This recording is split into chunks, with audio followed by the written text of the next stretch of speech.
Hello my dear friends, कैसे हैं आप लोग। मैं हूं उस्मा, आपकी कंप्यूटर ट्रेनर, और आप देख रहे हैं CKC, that is computer knowledge centre, where your dreams come true. तो जैसे कि आप जानते हैं कि यहाँ पर हम लोग ओ लेवल का क्लास कर रहे हैं। ओ लेवल का फर्स्ट पेपर में जो आपका टॉपिक है इंटरनेट एंड www, आज वो हम लोग पढ़ने वाले हैं। और इंटरनेट में हमने यहाँ पर काफ़ी सारी चीज़ें बताई हैं। उसके अलावा अगर आपको लगता है कोई टॉपिक छूट गया है या मिस हो गया है तो प्लीज़ आप कमेंट करके बता सकते हैं। और इसमें हर चीज़ उस तरह से बताई गई है जिस तरह से क्वेश्चंस आते हैं एग्ज़ाम में।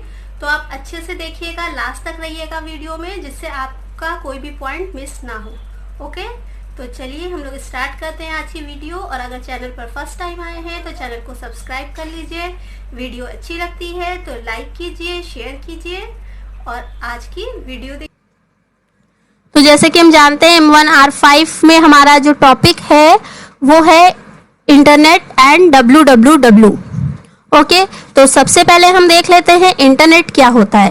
तो लास्ट वीडियो में हम देख चुके हैं कि नेटवर्किंग क्या होती है या नेटवर्क क्या होते हैं, टाइप ऑफ नेटवर्क्स हमने पढ़े थे। तो उससे हमें पता चला था कि इंटरनेट जो है वो नेटवर्क ऑफ नेटवर्क्स है, यानी कि एक बहुत बड़ा नेटवर्क है जिसके अंदर बहुत सारे छोटे छोटे नेटवर्क जुड़े हुए होते हैं। What is internet? इंटरनेट आप सभी जानते होंगे अच्छे से। इंटरनेट के बारे में सब लोग मोबाइल चलाते हैं। मोबाइल में आप लोग आईडी बनाते हैं, व्हाट्सएप चलाते हैं, फेसबुक चलाते हैं, बहुत सारी चीज़ें चलाते हैं। तो उससे क्या समझ में आता है?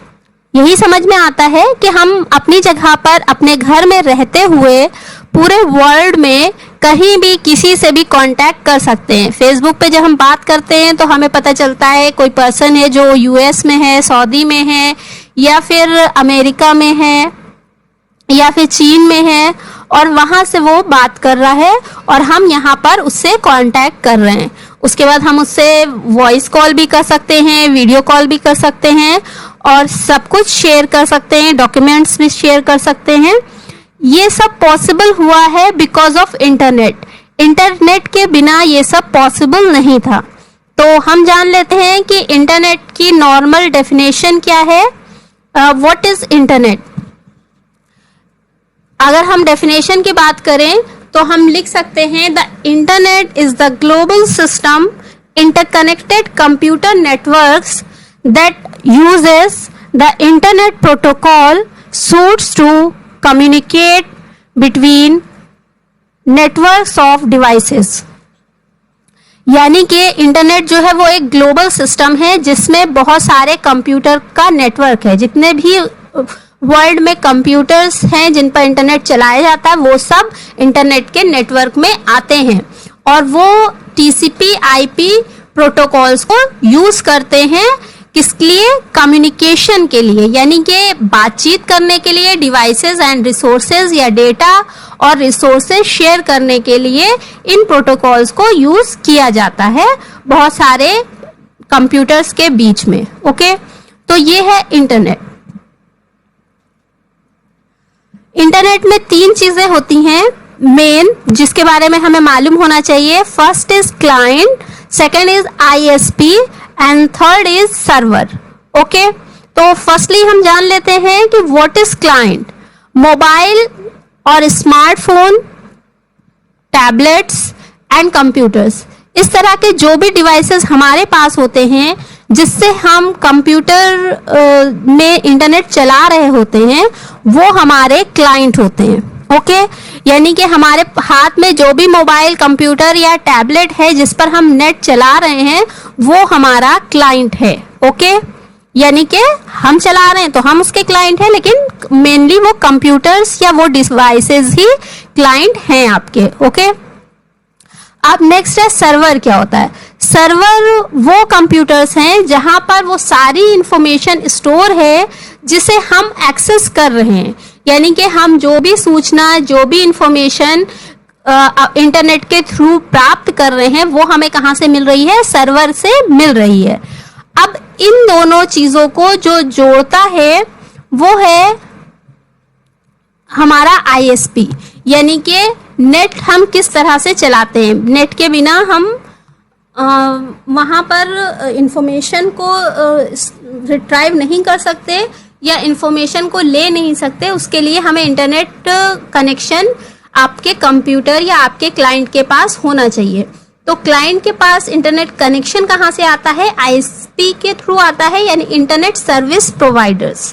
ओके, इंटरनेट सर्विस प्रोवाइडर्स ही हमें नेट कनेक्शन देते हैं, जैसे कि एयरटेल, बीएसएनएल, आइडिया एंड जियो, ये हमारे आईएसपीज कहलाते हैं और ये क्लाइंट एंड सर्वर को जोड़ने का काम करते हैं। ओके, तो अब हम थोड़ा सा जान लेते हैं हिस्ट्री ऑफ इंटरनेट, यानी इंटरनेट कब से शुरू हुआ और उसका क्या हिस्ट्री रही, इसके बारे में भी काफ़ी चीज़ें आती हैं, तो प्लीज़ अच्छे से देखिएगा और नोट ज़रूर बना लीजिएगा। 1969 में ARPANET नाम से इंटरनेट क्या शुरुआत हुई थी। ओके, ARPANET में 4 कंप्यूटर्स को एक साथ जोड़ा गया था और इसका यूज मिलिट्री ने अमेरिकन मिलिट्री में किया गया था। ओके, यानी कि इसकी शुरुआत जो है वो अमेरिका से हुई थी। अमेरिकन मिलिट्री ने इसका यूज किया था और 4 कंप्यूटर्स को आपस में कनेक्ट किया था और उनका डेटा एंड रिसोर्सेज शेयर किए थे। ओके, उसके बाद 1974 में ARPANET को टेली कम्युनिकेशन नाम दिया गया, टेली कम्युनिकेशन नेटवर्क नाम दिया गया और इसे नॉर्मल पर्सन्स के लिए यानी कि आम नागरिकों के लिए स्टार्ट किया गया। ओके, 1980 में NSF नेट आया और NSF नेट यानी कि national science foundation network. Okay, और इसकी शुरुआत NSF ने की थी, यानी नेशनल साइंस फाउंडेशन ने इसकी स्टार्ट किया था। 1982 में TCP/IP नाम से कुछ प्रोटोकॉल्स आए, यानी कि कुछ रूल्स बनाए गए, उन्हें हम ट्रांसमिशन कंट्रोल प्रोटोकॉल या IP यानी इंटरनेट प्रोटोकॉल्स के नाम से जानते हैं। 1990 में ARPANET को ख़त्म करके फिनिश करके उसकी जगह पर इंटरनेट आ गया और जो कि नेटवर्क ऑफ नेटवर्क्स कहा गया, यानी कि बहुत सारे नेटवर्कों का नेटवर्क जो था वो इंटरनेट बन गया। तो इस तरह से हमने इंटरनेट के बारे में अच्छे से जाना। अब हम जानते हैं WWW यानी कि वर्ल्ड वाइड वेब। ये क्या है? वर्ल्ड वाइड वेब के बारे में ज़्यादातर लोग समझते हैं कि ये इंटरनेट ही है, उसी को वर्ल्ड वाइड वेब कहा जाता है, बट ऐसा नहीं है। 1989 में ये ब्रिटिश साइंटिस्ट ने बनाया था जिनका नाम था टिम बर्नर ली। ये आप बहुत अच्छे से नोट कर लिएगा, ये भी पूछा जाता है कि ये WWW कब आया था, तो 1989 या 1990 भी बोल सकते हैं हम इसे। और इसे किसने बनाया था? तो British scientist Tim Berners Lee ने इसे बनाया था या स्टार्ट किया था। इसे हम WWW भी बोलते हैं, W3 भी बोलते हैं और वेब भी बोलते हैं, यानी वेब आप बोल रहे हैं तो इसका मतलब वर्ल्ड वाइड वेब ही आप कह रहे हैं। ओके, तो difference between WWW and internet. The internet is a global network of networks while the web, also referred formally as WWW, is collection of information which is accessed via the internet. Another way to look at this difference is the internet is infrastructure while the web is service on top of that infrastructure. Okay, तो इससे हमें ये पता चल रहा है कि जो इंटरनेट है वो ग्लोबल नेटवर्क है और उस नेटवर्क के अंदर जो भी हम इंफॉर्मेशन देखते हैं या इंफॉर्मेशन ट्रांसफ़र करते हैं वो पॉसिबल है WWW यानी कि वर्ल्ड वाइड वेब की जगह, वर्ल्ड वाइड वेब की वजह से। ओके, इंफ्रास्ट्रक्चर कह सकते हैं हम कि एक तरह का इंटरनेट जो है वो इंफ्रास्ट्रक्चर है, एक तरह का हार्डवेयर है और जिसमें जो सर्विसेज होती हैं वो हमें सॉफ्टवेयर यानी कि WWW देता है। ओके, तो इंटरनेट जो है वो हमें पूरे वर्ल्ड में कनेक्ट करने की फैसिलिटी देता है। कनेक्ट करने के बाद हम जो इंफॉर्मेशन सर्च करते हैं या फिर डेटा शेयर करते हैं वो पॉसिबल होता है www यानी वर्ल्ड वाइड वेब की वजह से। ओके, अगर हम इस डिफरेंस को और अच्छे से समझना चाहें तो हम इस तरह से समझ सकते हैं कि जो इंटरनेट है वो हमारा आया था 1969 में, ARPANET के नाम से शुरू हुआ था। ARPANET का फुल फॉर्म जरूर याद कर लिएगा, advance research project agency network. Okay, internet में बहुत सारे कंप्यूटर्स का नेटवर्क है, यानी एक दूसरे से जुड़े हुए हैं वायर्स के थ्रू और वायरलेस नेटवर्क के थ्रू भी। ICP एंड IP ये प्रोटोकॉल्स यूज होते हैं और इंटरनेट जो है वो इंडिपेंडेंट है, यानी उसको चलाने के लिए किसी और चीज की जरूरत नहीं पड़ती। इस इंटरनेट को हम हार्डवेयर भी बोल सकते हैं।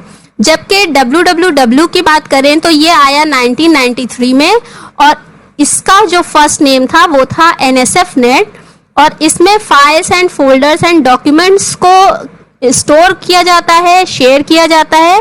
ये सब काम www की वजह से पॉसिबल है।